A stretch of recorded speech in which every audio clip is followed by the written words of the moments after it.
ಕುರುಡು ಅಂತಾರೆ, ಆದರೆ ಇಲ್ಲೊಬ್ಬ ವ್ಯಕ್ತಿಯ ಜೀವನನೇ ಕುರುಡಾಗಿದೆ. ಈ ವಿಷಯ ಎಲ್ಲರಿಗೂ ಗೊತ್ತಿರುವಂತಹದ್ದು. ರಘು ಮತ್ತು ಅನುಷಾ ಪ್ರೇಮ ಪ್ರಕರಣದಲ್ಲಿ ಮೋಸವಾಗಿದ್ದು ಜೀವನ ಕತ್ತಲೆಯಾಗಿದ್ದು ರಘುವಿಗೆ. ಅನುಷಾ ಮಾತ್ರ ಯಾವುದಕ್ಕೂ ಒಪ್ಕೊಳ್ಳಿಲ್ಲ. ಅಂದರೆ ರಘು ನನ್ನ ಜೀವನದಲ್ಲಿ ಬಂದೇ ಇಲ್ಲ, ಅವರು ರಿಸೆಪ್ಷನ್ಗೂ ಕೂಡ ಬಂದಿಲ್ಲ, ಅವ್ರು ಹೇಳ್ತಿರೋದಿಲ್ಲ ಸುಳ್ಳು ಅಂತ. ಆದರೆ ಈಗ ನಾನು ಆಗಲೇ ಹೇಳಿದ ಹಾಗೆ ಇದರಲ್ಲಿ ಒಂದು ಟ್ವಿಸ್ಟ್ ಇದೆ. ಅದೇನು ಅಂತ ನೋಡೋಣ. ಹಾಗಾದರೆ ರಘು ಅನುಷ್ಕಾ ರಿಸೆಪ್ಷನ್ಗೆ ಹೋಗಿದ್ದಕ್ಕೆ ಸಾಕ್ಷಿ, ಅನುಷಾ ರಿಸೆಪ್ಷನ್ಗೆ ಹೋಗಿದ್ದಕ್ಕೆ ಸಾಕ್ಷಿ ನಮ್ಮ ಮುಂದೆ ಇದೆ. ರಘು ಅವರು ಅಲ್ಲಿದ್ದಂತಹ ಫೋಟೋ ನಮ್ಮ ಮುಂದೆ ಇದೆ. ಹಾಗಾದರೆ ಅನುಷ್ಕಾ ಹೇಳಿದ್ದು ಸುಳ್ಳ? ಒಟ್ಟಾರೆ ಏನು ನಡೀತು? ಎಲ್ಲದರ ಬಗ್ಗೆ ಇವತ್ತು ಚರ್ಚೆ ನಡೆಯುತ್ತೆ. ಇದೇ ದುನಿಯಾ ವಿಶೇಷ. ಹುಡುಗಿರಂದ್ರೆ ಡೇಂಜರ್ ಅಪ್ಪೋ.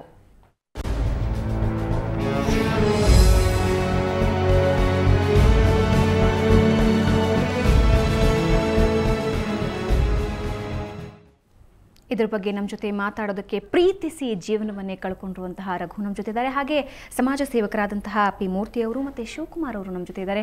3 ಜನಕ್ಕೆ ಕಾರ್ಯಕ್ರಮಕ್ಕೆ ಸ್ವಾಗತ. ಮೊದಲನೇದಾಗಿ ರಘು, ಹೇಗಿದ್ದೀರಾ ಈಗ? ಪರವಾಗಿಲ್ಲ, ಟ್ರೀಟ್ಮೆಂಟ್ ಎಲ್ಲ ನಡೀತಾ ಇದೆ. ಡಾಕ್ಟರ್ ಏನು ಹೇಳ್ತಿದ್ದಾರೆ? ಡಾಕ್ಟರ್ ಹೇಳ್ತಿದ್ದಾರೆ ಅದು 3 ಮಂತ್ಸ್ವರೆಗೂ. ಇವಾಗ ಗಾಯ ಎಲ್ಲ ಆಗಿದೆ ಅಲ್ಲ ಒಳಗಡೆ, ಅದೆಲ್ಲ ವಾಸಿ ಆಗ್ಬೇಕಂದ್ರೆ 3 ಮಂತ್ಸ್ ಬೇಕು. ಅಲ್ಲಿವರೆಗೂ ಡ್ರಾಪ್ಸ್ ಎಲ್ಲ ಕಂಟಿನ್ಯೂ ಮಾಡ್ತಾ ಇರಿ ಅಂತ ಹೇಳಿದ್ದಾರೆ. ಮೆಡಿಸಿನ್ ಎಲ್ಲ ಕಂಟಿನ್ಯೂ ಮಾಡ್ತಾ ಇದ್ದೀನಿ. ಅಲ್ಲ, ಅದಾದ್ಮೇಲೆ ಟ್ರೀಟ್ಮೆಂಟ್ ಏನಿರುತ್ತೆ ಅದ್ರ ಬಗ್ಗೆ ಏನಾದ್ರು ಹೇಳಿದಾರೆ ಡಾಕ್ಟ್ರು? ಮತ್ತೆ ಅದಾದ್ಮೇಲೆ ಅಂದ್ರೆ ಇವಾಗ ಅವರು ಕನ್ಫರ್ಮ್ ಆಗಿ ಹೇಳಿದ್ದಾರೆ, 2 ಕಣ್ಣು ಮತ್ತೆ 2 ಐಬಾಲ್ ಡ್ಯಾಮೇಜ್ ಆಗಿದೆ, ಚೇಂಜ್ ಮಾಡಕ್ ಆಗಲ್ಲ ಅಂತ ಹೇಳಿದ್ದಾರೆ. ಮತ್ತೆ ಆಗೋದು ಇನ್ನೂ ಇಲ್ಲ, ಮತ್ತೆ ಯಾವುದೇ ರೀತಿ ಸರ್ಜರಿ ಆ ತರದ್ ಯಾವ್ದು ಇಲ್ಲ. ಮತ್ತೆ ಇವಾಗ ಆಗಿರೋ ಗಾಯನ ವಾಸ ಮಾಡ್ಕೊಳ್ಳಕ್ಕೆ 3 ಮಂತ್ಸ್ ಬೇಕು. ಅಲ್ಲಿವರೆಗೂ ಮೆಡಿಸಿನ್ ಕಂಟಿನ್ಯೂ ಮಾಡು, ಅದಾದ್ಮೇಲೆ ಅಷ್ಟೇ ಅಂತ ಹೇಳಿದ್ರು. ಓಕೆ, ನಿಮ್ಮ ಲೈಫ್ ಹೇಗಿದೆ ಈಗ ರಘು? ಯಾಕೆಂದ್ರೆ ಈಗಾಗಲೇ ಗೊತ್ತಿರುವಂತಹದ್ದೇ, ಕಣ್ಣು ಮೊದಲು ಚೆನ್ನಾಗಿ ನೋಡ್ತಿದ್ದವರು ಸಡನ್ ಆಗಿ ಜೀವನ ನೋಡೋಕ್ಕಾಗಲ್ಲ ಅಂದ್ರೆ ಕಷ್ಟ ಆಗುತ್ತೆ. ಯಾಕಂದ್ರೆ ಮೊದಲೇ ಕುರುಡರಾಗಿದ್ರೆ ಅವ್ರ ಜೀವನ ತುಂಬಾ ಸುಲಭ, ಯಾಕೆಂದ್ರೆ ಮೊದಲಿಂದ ಅವ್ರಿಗೆ ಎಲ್ಲ ಅಭ್ಯಾಸ ಆಗ್ಬಿಟ್ಟಿರುತ್ತೆ. ಬಟ್ ನಿಮ್ಮ ಜೀವನ ಹಾಗಲ್ಲ, ಹೇಗಿದೆ ಇವಾಗ? ಮೊದ್ಲಿಗೆ ಹೋಲ್ಸಿದ್ರೆ ಈಗ ತುಂಬಾ ಕಷ್ಟವಾಗೇ ಇದೆ ಜೀವನ. ಇವಾಗ ಏನಂದ್ರೆ ಮುಂಚೆ ಇವಾಗ ನಾನೇ ಜಿಮ್ಮಲ್ಲಿ ಕೆಲಸ ಮಾಡ್ತಾ ಇದ್ದೆ, ನನ್ನ ತಾಯಿನ ನನ್ನ ತಮ್ಮನ್ನ ನಾನೇ ಸಾಕ್ತಾ ಇದ್ದೆ. ಇವಾಗ ನಮ್ಮ ಫ್ಯಾಮಿಲಿ ಫುಲ್ ಎಲ್ಲ ನನ್ನ ಮೇಲೆ ಡಿಪೆಂಡ್ ಆಗಿದ್ರು. ಇವಾಗ ನಾನು ಎಲ್ಲೂ ಕೆಲ್ಸಕ್ಕೆ ಹೋಗಕ್ಕಾಗಲ್ಲ, ನನ್ನ ಕೈಲಿ ಕೆಲಸ ಮಾಡಕ್ ಆಯ್ತಿಲ್ಲ.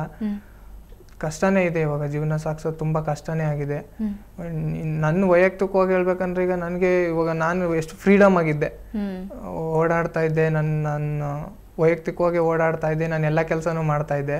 ಇವಾಗ ಏನು ಮಾಡೋಕ್ಕಾಗಲ್ಲ, ಎಲ್ಲ ನನ್ನ ಫ್ರೆಂಡು ಮತ್ತೆ ನನ್ನ ತಾಯಿ ಮೇಲೆ ಡಿಪೆಂಡ್ ಆಗಿದ್ದೀನಿ.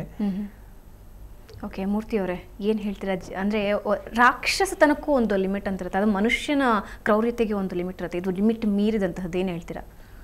ಮೇಡಮ್, ಈಗ ತುಂಬ ದುಃಖ ಇದೆ ನಮಗೂ. ಯಾಕಂದರೆ ಮನುಷ್ಯನಿಗೆ ಮುಖ್ಯವಾದ್ದು ಕಣ್ಣು. ಕಣ್ಣಿಲ್ಲ ಅಂದರೆ ಪ್ರಪಂಚನೇ ಇಲ್ಲ. ಇವರೆಗೂ ಕಣ್ಣು ಕಳ್ಕೊಂಡಿದ್ದಾರೆ, ಮುಂದೆ ಅವ್ರ ಜೀವನ ಬರೀ ಕತ್ಲೇಲಿದೆ. ಸೊ ಅದ್ರ ಜೊತೆಗೆ ನಾವೆಲ್ಲ ಕೈಗೂಡಿಸ್ತೀವಿ. ಈ ಒಂದು ಇನ್ಸಿಡೆಂಟ್ ಆದಮೇಲೆ ಅವ್ರ ಸ್ನೇಹಿತರೆಲ್ಲ ಅವ್ರ ಜೊತೆಲಿ ಹಗಲು ರಾತ್ರಿ ಇದ್ದು ತುಂಬ ಸಹಾಯ ಮಾಡಿದ್ದಾರೆ. ಅವ್ರಿಗೂ ನಾನು ಧನ್ಯವಾದ ಹೇಳ್ತೀನಿ. ಜೊತೆಗೆ ಸುವರ್ಣ TV ರಘು ಬಗ್ಗೆ ಸಾಕಷ್ಟು ಎಲ್ಲ ರೀತಿ ಪ್ರಚಾರ ಮಾಡಿ ಅವ್ರಿಗೊಂದು ಎಲ್ಲ ರೀತಿ ಸಾರ್ವಜನಿಕರು ನೋಡಿದಾಗ ಗೊತ್ತಾಗತ್ತೆ ರಘು ಏನಾಗಿದೆ ಅಂತ. ಅದನ್ನು ನೀವು ತಿಳಿಸಿದ್ದೀರಾ, ನಿಮ್ಮಿಂದ ಅವ್ರಿಗೆ ಸಾಕಷ್ಟು ಸಹಾಯ ಆಗಿದೆ. ಅದಕ್ಕೂ ನಾನು ಚಿರಋಣಿ ಆಗಿರ್ತೀನಿ. ಖಂಡಿತ, ಅದು ನಮ್ಮ ಕರ್ತವ್ಯ ಅಂತಲೇ ಹೇಳ್ಬೋದು. ಆದರೆ ಶಿವಕುಮಾರ್ ಅವರೇ, ನಿಮ್ಮನ್ನು ಅದೇ ಪ್ರಶ್ನೆ ಕೇಳೋ, ಅಂದರೆ ಕ್ರೌರ್ಯತೆಗೂ ಒಂದು ಮಿತಿ ಇರುತ್ತೆ. ಒಬ್ಬ ವ್ಯಕ್ತಿನ ಕಟ್ಟಾಕಿ ಆತನ ಕಣ್ಣುಗಳಿಗೆ ಕೈ ಹಾಕಿ ಕಿತ್ತುವಂತಹ ಆ ಕ್ರೌರ್ಯತೆ ಬಗ್ಗೆ ಏನು ಹೇಳ್ತೀರಾ? ಇದು ಆಗಬಾರ್ದಾಗಿತ್ತು ಪಾಪ. ನಮ್ಮ ರಘುವನ ಹುಡುಗನಿಗೆ ಈ ಥರ ಆಗಿದೆ. ಭಾಳ ಎಲ್ಲರಿಗೂ ನೋವೇ ಇದು, ಯಾರೂ ಇದು ಒಪ್ಪೋದಿಲ್ಲ. ಸೊ ಇದನ್ನು ನಾವೆಲ್ಲ ಖಂಡಿಸ್ತೀವಿ. ಎಲ್ಲ ಸೇರಿ ಅವನು ಏನೋ ಒಂದು ಸಹಾಯ ಮಾಡಿ ಅವನ ಜೀವನನ ನಾವೆಲ್ಲ ಜೊತೆಲಿದ್ದು ನಾವೆಲ್ಲ ಅವನ್ನ ಕಾಪಾಡ್ತೀವಿ ಅಂತ ನಾನೊಂದು ಮಾತನ್ನು ನಿಮ್ಗೆ ಹೇಳ್ತೀನಿ. ಓಕೆ ರಘು, ಎಲ್ಲರೂ ಕೇಳೋ ರಘು ವಿಷಯ ಬಂದಾಗ ಪ್ರತಿಯೊಬ್ಬರೂ ಕೇಳುವಂತಹ ಒಂದೇ ಒಂದು ಪ್ರಶ್ನೆ ಅವ್ರು ಕೇಳ್ತಾರೆ. ಇಷ್ಟೆಲ್ಲ ಆಗಿತ್ತು, ನಿಮ್ಮನ್ನ ಗೋಡೌನ್ ಕರ್ಕೊಂಡು ಹೋಗಿ ಎಲ್ಲ ಹೊಡೆದು ಬಡ್ದು ಎಲ್ಲ ಮುಗಿದೋಗಿತ್ತು, ಯಾವ ಧೈರ್ಯದ ಮೇಲೆ ಮತ್ತೆ ನೀವು ರಿಸೆಪ್ಷನ್ಗೆ ಕಾಲಿಟ್ರಿ? ಅಂದರೆ ನಿಮ್ಗೆ ನಂಬಿಕೆ ಇತ್ತ ಅವ್ರು ನಿಮ್ಮನ್ನ ಸುಮ್ಮನೆ ಬಿಡ್ತಾರೆ ಅಂತ? ನಂಬಿಕೆ ಅಂದ್ರೆ ಏನು ಗೊತ್ತಾ, ಅವರೇ ಫೋನ್ ಮಾಡಿ ಹೇಳಿದ್ರಲ್ವಾ. ಇನ್ನೊಂದೇನಂದ್ರೆ ಅನುಷಾ ಅವರ ಹಸ್ಬೆಂಡ್ ಏನಿದ್ದಾರೆ ಇವಾಗ, ಅವ್ರು ಕೇಳುವಂತಹ ಒಂದು ಪ್ರಶ್ನೆ, ಓಕೆ ರಿಸೆಪ್ಷನ್ ಬಂದಿದ್ದಾರೆ ಒಪ್ಕೊಳ್ಳೋಣ, ಆದ್ರೆ ಅನುಷಾನೇ ಫೋನ್ ಮಾಡಿ ಕರೆದಿದ್ದಾಳೆ ಅನ್ನೋದಕ್ಕೆ ಏನ್ ದಾಖಲೆ ಇದೆ ಇವ್ರ ಹತ್ರ ಅಂತ ಕೇಳ್ತಿದ್ದಾರೆ. ಅದಕ್ಕೇನ್ ಹೇಳ್ತೀರಾ? ಅದು ಎನ್ಕ್ವೈರಿ ನಡೀತಾ ಇದೆ, ಎನ್ಕ್ವೈರಿ ಮುಗಿದ್ಮೇಲೆ ಗೊತ್ತಾಗುತ್ತೆ ಅವ್ರಿಗೆ ಏನ್ ದಾಖಲೆ ಇದೆ ಅಂತ ಅವ್ರಿಗೆ ಗೊತ್ತಾಗುತ್ತೆ. ಅಲ್ಲ ಈಗ ಮೇಡಮ್ ಒಂದು ರಘುವರೇ, ಹೇಳಿ. ಈಗ ನೀವು ಇದರಿಂದ ಹೇಳಿದ್ದೀರಾ ಅನುಷನ್ ಕಡೆ ನನಗೆ 2 ಸರಿ ಅಟ್ಯಾಕ್ ಮಾಡಿದ್ದಾರೆ, ಹೊಡೆದಿದ್ದಾರೆ, ತೊಂದರೆ ಕೊಟ್ಟಿದ್ದಾರೆ ಅಂತ. ಇಷ್ಟೆಲ್ಲ ಆದ್ಮೇಲೆ ನೀವು ಯಾವ ಧೈರ್ಯದ ಮೇಲೆ ರಿಸೆಪ್ಷನ್ಗೆ ಹೋದ್ರಿ ಹೇಳಿ? ಹೇಳ್ತೀನಿ ಕೇಳಿ ಸರ್. ಇವಾಗ ನಾನು ಏನ್ ಧೈರ್ಯ ಇತ್ತು ಅಂದ್ರೆ ಅವರೇ ಕರೆದ್ರಲ್ವಾ, ನಾನು ಹೋದೆ ರಿಸೆಪ್ಷನ್ಗೆ. ನಾನು ಹೋಗಿದ ತಕ್ಷಣ ಮದುವೆ ರಿಸೆಪ್ಷನ್ ಒಳಗಡೆ ಹೋಗ್ಬಿಡ್ಲಿಲ್ಲ. ನಾನು ಮಾತಾಡ್ದೆ ಅವ್ರ ಅಣ್ಣನ, ಅವ್ರ ತಂದೆನ, ಅವ್ರ ಮಾವನ ಕರ್ಸಿ ಮಾತಾಡ್ದೆ ನಾನು ಹೊರಗಡೆ. ನೋಡಪ್ಪ ಈ ತರ ಬರ್ತಿದ್ದೀನಿ, ಕರ್ದಿದ್ದಾರೆ, ರಿಸೆಪ್ಷನ್ಗೆ ಬಂದಿದ್ದೀನಿ, ನಾನು ಬರ್ಬೋದಾ ಅಂತ ಅವ್ರ ಪರ್ಮಿಷನ್ ತಗೊಂಡೆ. ಬರ್ಬೋದಾ ಇಲ್ವಾ ನಾನು ಅಲ್ಲಿ ಈಗ ನಾನು ಡೈರೆಕ್ಟ್ ಆಗಿ ಒಳಗಡೆ ಹೋಗೋದ್ರಿಂದ ಪ್ರತಿಯೊಬ್ಬರಿಗೂ ಏನಾದ್ರು ಒಂದು ನೆಗೆಟಿವ್ ಆಗಿ ಥಿಂಕ್ ಮಾಡ್ತಾರೆ. ನಾನು ಕೇಳಿದ್ದೀನಿ ಅವ್ರ ಹತ್ರ, ಪರ್ಮಿಷನ್ ತಗೊಂಡಿದ್ದೀನಿ, ನಾನು ಒಳಗಡೆ ಬರ್ಬೋದಾ, ವಿಶ್ ಮಾಡ್ಬೋದಾ ಅಂತ ಕೇಳಿದ್ದೀನಿ. ಅವ್ರ ಪರ್ಮಿಷನ್ ಕೊಟ್ಮೇಲೆ ನಾನು ಒಳಗಡೆ ಹೋಗಿದ್ದೀನಿ. ಓಕೆ, ಯಾವಾಗ ಸಿಕ್ಕಿದ್ರು ನಿಮ್ಗೆ ಅನುಷಾ? ಎಷ್ಟು ವರ್ಷದ ಪ್ರೇಮ ನಿಮ್ಮಿಬ್ಬರದು? ಅದು 2008 ಸ್ಟಾರ್ಟ್ ಆಗಿದ್ದು. ಹೇಗೆ? 2008 ಅಂದ್ರೆ ನಾನು ಅಜ್ಜಿ ಮನೆಗೆ ಹೋಗ್ಬೇಕಂದ್ರೆ ಅವ್ರ ಮುಖಾಂತರನೇ ಹೋಗ್ಬೇಕಾಗಿತ್ತು. ಅಜ್ಜಿ ಮನೆಗೆ ಹೋಗ್ಬೇಕಾದಾಗಿಲ್ಲ ಅದೇ ಒಂದೇ ಬಸ್ಸಲ್ಲಿ ಓಡಾಡ್ತಿದ್ವಿ ನಾವು. ಯಾರು ಫ್ರೆಂಡ್ ಮುಖಾಂತರ ಪರಿಚಯ ಆಗಿದ್ದವರು. ಪರಿಚಯ ಆದ್ಮೇಲೆ ಆಮೇಲೆ ಹಾಗೇನೆ ಫ್ರೆಂಡ್ಶಿಪ್ ಆಗಿತ್ತು, ಹಂಗೆ ಕಂಟಿನ್ಯೂ ಮಾಡಿದ್ವಿ. ಆಮೇಲೆ ಒಂದಿನ ಅವರೇ ಹೋಯ್ತಾ ಬರ್ತಾ ಸಿಗ್ತಾನೆ ಇದ್ರು, ಬಸ್ಸಲ್ಲಿ ನಾನು ಓಡಾಡ್ಬೇಕಾದ್ರೆ ಸಿಗ್ತಾನೆ ಇದ್ರು. ಫೇಸ್ ಟು ಫೇಸ್ ಒಂದಿನ ಸಿಕ್ಕಿದ್ಮೇಲೆ ಅವಾಗ ಮಾತಾಡಿದ್ವಿ ಒಂದು 5 ನಿಮಿಷ. ಹೇಗಿದ್ದೀರಾ, ಚೆನ್ನಾಗಿದ್ದೀರಾ, ಹಾಗೆ ಹೀಗೆ ಮಾತಾಡ್ಕೊಂಡು ಅವರೇ ಒಂದ್ಸಲ ನಂಬರ್ ತಗೊಂಡ್ರು ನನ್ನ ಹತ್ರ. ಆಮೇಲೆ ಅದು ಹಾಗೆ ಫೋನ್ ಮಾಡ್ತಾ ಹಾಗೆ ಮಾತಾಡ್ತಾ ಹಾಗೆ ಫ್ರೆಂಡ್ಶಿಪ್ ಕಂಟಿನ್ಯೂ ಆಯ್ತು. ಅದು ಹಾಗೆ ಲವ್ ಆಯ್ತು, ಅದು ಹಾಗೆ ಕಂಟಿನ್ಯೂ ಆಯ್ತು. ಮತ್ತೆ ಅವರು ನಮ್ದು ಹಾಗೆ ಪ್ರೀತಿ ನಡೀತಾ ಇತ್ತು, 1 ವರ್ಷದ ಪ್ರೀತಿ ಇತ್ತು. ಅದಾದ್ಮೇಲೆ 2009 ಮಾರ್ಚ್ ತಿಂಗಳವರೆಗೂ ಹಾಗೆ ಕಂಟಿನ್ಯೂ ಆಗ್ತಾ ಇತ್ತು. ಮಾರ್ಚ್ 4ನೇ ತಾರೀಕಲ್ಲಿ ಅವರು ನನ್ನ ಮನೆಗೆ ಹೋಗಲ್ಲ ರಘು, ನಾನು ನಿನ್ ಜೊತೆಲೆ ಬರ್ತೀನಿ, ನನ್ನ ಇವಾಗತೆ ಮದ್ವೆ ಆಗ್ಬಿಡು ಅಂತ. ನೀವು ಅಲ್ಲಿ ಹೋದ್ಮೇಲೆ ಅವರಿಗೆ ವಿಷಯ ಗೊತ್ತಾಗಿತ್ತು? ಏನ್ ಹೇಳಿ?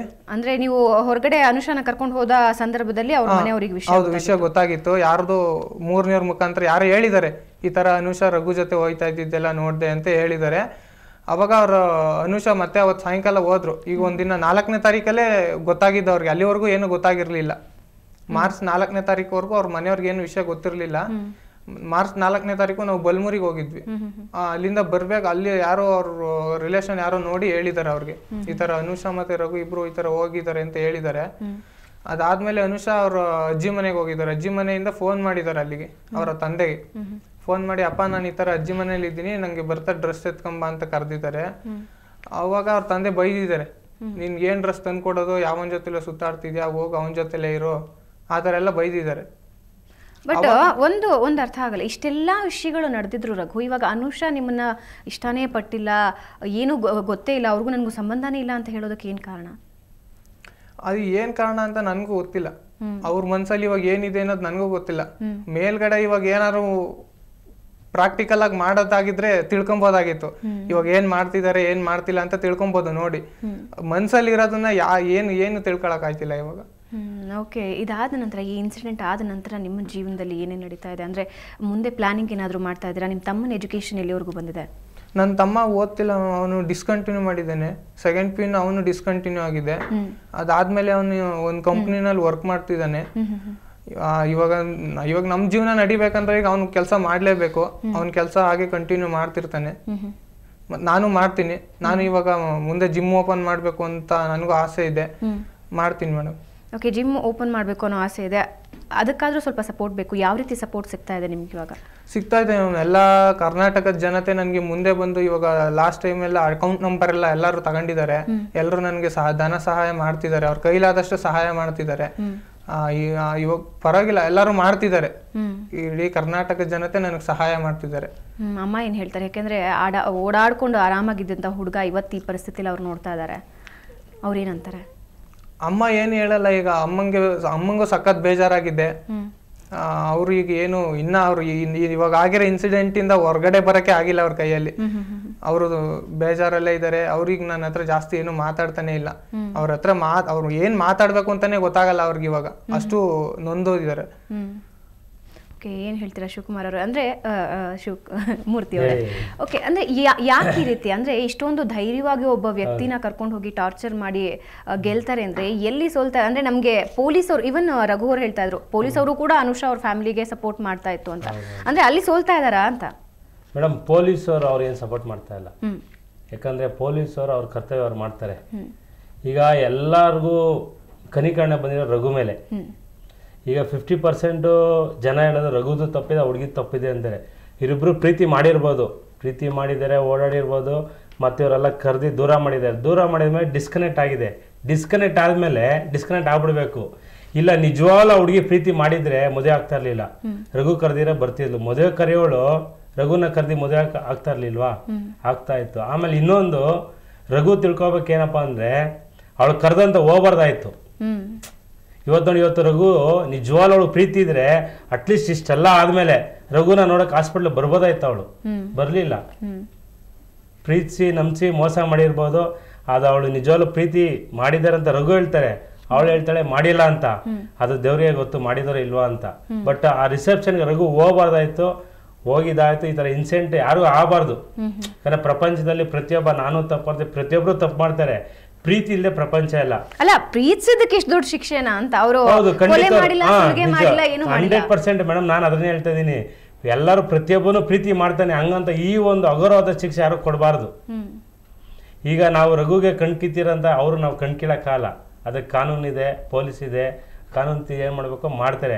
ಮುಂದಿನ ಈಗ ರಘು ಪೀಳಿಗೆಯಲ್ಲಿ ಏನು ಮಾಡಬೇಕು ಅದನ್ನು ನಾವೆಲ್ಲ ಸಹಾಯ ಮಾಡಬೇಕು. ನೀವೇನು ಹೇಳ್ತೀರಾ ಶಿವಕುಮಾರ್ ಅವರೇ? ಮೂರ್ತಿ ಅವ್ರು ಹೇಳಿದ್ದು ನಿಜ. ಆದರೂ ರಿಸೆಪ್ಷನ್ಗೆ ಹೋಗಿದೆ ಏನು ತಪ್ಪೇನಿಲ್ಲ. ಈಗ ಒಂದು ಪ್ರೀತಿಸಿದ ಹುಡುಗಿದು ಒಂದು ಮದುವೆ ಆಗ್ತಾ ಇದೆ, ಸರಿ ಕೊನೆಯದಾಗಿ ಒಂದು ವಿಶ್ ಮಾಡ್ಬಿಟ್ಟು ಬರೋಣ ಅಂತ ಹೋಗಿದ್ದು ಅಷ್ಟೇ. ಅದರಲ್ಲಿ ಹೋಗಿದ್ದು ತಪ್ಪು ಅಂತ ಮೂರ್ತಿ ಅವ್ರು ಹೇಳ್ತಾ ಇದ್ದಾರೆ. ನಾನು ಅದನ್ನು ಒಪ್ಪೋದಿಲ್ಲ. ಇವ್ರು ಹೋಗಿದ್ದು ಒಂದು ಪ್ರೀತಿಸಿದ ಹುಡುಗಿ ಮೇಲೆ ಅಟ್ಯಾಕ್ ಆಗಿದೆ, ಕೊಲೆ ಬೆದರಿಕೆ ಹಾಕಿದ್ದಾರೆ, ಎದುರಿಸಿದ್ದಾರೆ. ಈ ಸಲ ಎದುರಿಸಿದ್ಮೇಲೆ ನಾವು ನಮ್ಮನ್ನ ಕಾಪಾಡ್ಕೋಬೇಕು. ಇವಾಗ ನನಗೊಬ್ಬ ದುಶ್ಮನ್ ಇದ್ದಾನೆ ಅಂತ ಹೇಳಿದ್ರೆ ಅವನು ಊಟಕ್ಕೆ ಕರಿತಾನೆ, ಹೋಗಕ್ಕಾಗತ್ತಾ? ಅಲ್ಲಿ ನನ್ಗೆ ಹೊಡಿಲಬೋದು, ಇಲ್ಲ ಮತ್ತೊಂದು ಮಾಡ್ಬೋದು. ನನ್ನ ಬುದ್ಧಿ, ನನ್ನ ಶಕ್ತಿ ನನ್ನ ಕೈಲಿರಬೇಕು. ನಾನು ಲಾಸ್ಟ್ ಟೈಮು ನನಗೆ ಶಿವ್ ಜಗಳ ಆಗಿದಪ್ಪ, ನಾನು ಶಿವ್ ಜೊತೆ ಹೋಗ್ಬಾರ್ದು, ನಾನು ಧೈರ್ಯ ತಗೋಬೇಕು. ಶಿವ್ ಕರೀತಾರೆ, ನಾನು ಹೋದೆ, ಹೆಚ್ಚು ಕಮ್ಮಿಗಳಾಗ್ತವೆ. ಮೇಡಮ್ ನಾವು ಸಾಕಷ್ಟು ನೋಡಿದೀವಿ, ಪ್ರೀತಿ ಪ್ರೇಮ ಮಾಡಿ ಎಷ್ಟೋ ಜನ ಆಮ್ಯಾಕರು ಹುಡುಗರು ಮರ್ಡರ್ ಆಗಿದ್ದಾರೆ. ನೀವು ದಿನ ಬೆಳೆ ನೋಡ್ತಾ ಇರ್ತೀರಾ. ಸೊ ಈ ತರ ಒಂದು ಪರಿಸ್ಥಿತಿ ಇರ್ಬೇಕಾದ್ರೆ ನಮ್ಮ ಜವಾಬ್ದಾರಿ, ನಮ್ಮ ಬುದ್ಧಿಶಕ್ತಿ ತೆಗೆದಿಟ್ಟು ನಾವು ಹುಷಾರಾಗಿರ್ಬೇಕಾಯ್ತು. ಈ ರಘು ಹೋಗಿ ತಪ್ಪನೇ ಇಲ್ಲ, ಹೋಗ್ಬಾರ್ದಾಯ್ತು, ಇನ್ಸಿಡೆಂಟ್ ಆಯ್ತು. ಯಾಕಂದ್ರೆ ಲಾಸ್ಟ್ ಟೈಮ್ ಅವ್ರು ಕೊಲೆ ಬೆದರಿಕೆ ಹಾಕಿದ್ಮೇಲೆ ಅವ್ರು ದುಷ್ಟಿಂದ ದೂರ ಇರಬೇಕು. ನಾವ್ಯಾಕೆ ದುಷ್ಟನ ಹತ್ರ ಹೋಗ್ಬೇಕು? ಹತ್ರ ಹೋಗಿರೋದಕ್ಕೆ ಇಷ್ಟೆಲ್ಲ ಆಯ್ತು. ಇವತ್ತು ಇಷ್ಟೆಲ್ಲ ಇನ್ಸಿಡೆಂಟ್ ಆದ್ಮೇಲೆ ಯಾರು ಬರ್ತಾರೆ ಮೇಡಮ್ ರಘು ಸಹಾಯ ಮಾಡೋಕ್ಕೆ? ಇವಾಗ ಹುಡುಗಿ ಫೋನ್ ಮಾಡ್ಕೊಂಡ್ರೆ ಅವಳು ಬರ್ತಾಳ, ಅವ್ರ ಅಪ್ಪ ಬರ್ತಾರ, ಅವ್ರ ಅಮ್ಮ ಬರ್ತಾರೆ, ಯಾರು ಬರ್ತಾರೆ? ಯಾರು ಬರಲ್ಲ. ರಘುಗೆ ಏನೇ ಕಷ್ಟ ಅವರು ಅವ್ರ ಫ್ರೆಂಡ್ಸ್ ನೋಡಬೇಕು, ಅವ್ರ ತಂದೆ ತಾಯಿ ನೋಡಬೇಕು, ಅವ್ರ ತಮ್ಮ ನೋಡಬೇಕು, ಬಂಧು ಬಳಗ ನೋಡಬೇಕು. ಈ ಸಾರ್ವಜನಿಕರು ನಾವೆಲ್ಲ ಒಗ್ಗೂಡಿ ಸಹಾಯ ಮಾಡಬೇಕು. ಯಾರು ಬರಲ್ಲ. ಚೆನ್ನಾಗಿದ್ದಾಗ ಎಲ್ಲ ಬರ್ತಾರೆ, ಕೆಟ್ಟಾಗ ಯಾರು ಬರಲ್ಲ. ಖಂಡಿತ ಇಲ್ಲ ಇದು ಈಗ ಮದುವೆಗೆ ಹೋಗಿ ಫೈನಲ್ ಆಗಿ ಒಂದು ವಿಶ್ ಮಾಡ್ಬಿಟ್ಟು ಬರೋಣ ಅಂತ ಹೋಗಿದ್ದು ಹೊರತು ಬೇರೆ ಏನೋ ದುರದೃಶ ಆಗಲಿ, ಯಾವುದೇ ಒಂದು ಕೆಟ್ಟ ರೀತಿಯಲ್ಲಿ ರಘು ಹೋಗಲಿಲ್ಲ ಅಲ್ಲಿ. ನಾನು ನಿಮ್ಮ ಸುವರ್ಣ ಟಿ ವಿಲೆಲ್ಲ ನೋಡ್ತಾ ಇದ್ದೀನಿ, ಎಲ್ಲ ರಘುದು ತುಂಬ ಇದರಲ್ಲಿ ನಾನು ನೋಡ್ತಾ ಇದ್ದೀನಿ. ಅವನು ಮದುವೆಗೆ ಹೋಗಿ ಫೈನಲಾಗಿ ಒಂದು ವಿಶ್ ಮಾಡ್ಬಿಟ್ಟು ಬರೋಣ ಅಂತ ಹೋಗಿದ್ದಾನೆ. ಅದರಲ್ಲಿ ಈ ಥರ ಆಗಿದೆ.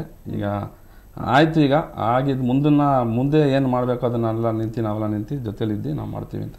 ಓಕೆ ರಘು, ನೀವು ಪ್ರತಿ ಸಲ ಮಾತಾಡುವಾಗ ನಿಮ್ಮ ಫ್ರೆಂಡ್ಸ್ ಬಗ್ಗೆ ನೀವು ಹೇಳ್ತಾನೆ ಇದ್ರಿ. ಈ ಇನ್ಸಿಡೆಂಟ್ ಆದಮೇಲೂ ಕೂಡ ನೀವು ಸಾಕಷ್ಟು ಬಾರಿ ಮಾತಾಡಿದಾಗ ಫ್ರೆಂಡ್ಸ್ ಸಪೋರ್ಟ್ ನಂಗೆ ಜಾಸ್ತಿ ಇದೆ ಅಂತ. ಯಾವ ರೀತಿ ಸಪೋರ್ಟ್ ಇವಾಗ ನಿಂತಿದ್ದಾರೆ?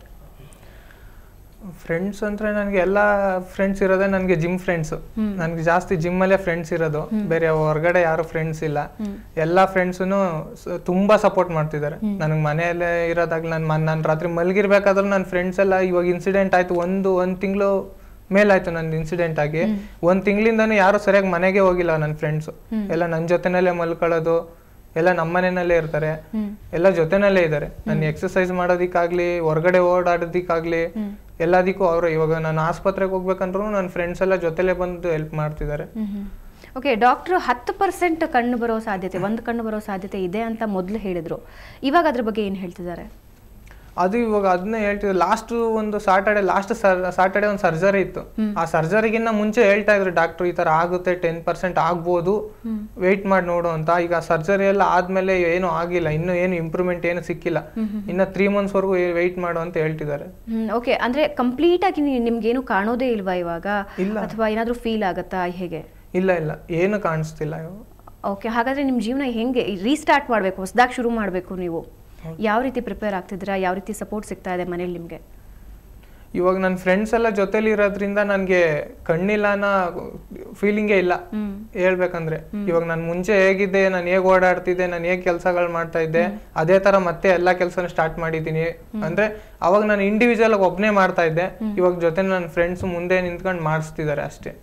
ಓಕೆ, ನಿಮ್ಮ ಜೊತೆ ಇನ್ನಷ್ಟು ಚರ್ಚೆಯನ್ನು ಮುಂದುವರಿಸ್ತೀನಿ ವೀಕ್ಷಕರೇ. ಇದ್ರ ಬಗ್ಗೆ ಇನ್ನಷ್ಟು ಚರ್ಚೆ ನಡೆಯುತ್ತೆ. ಅದಕ್ಕೂ ಮುಂಚೆ ಒಂದು ಪುಟ್ಟ ಬ್ರೇಕ್.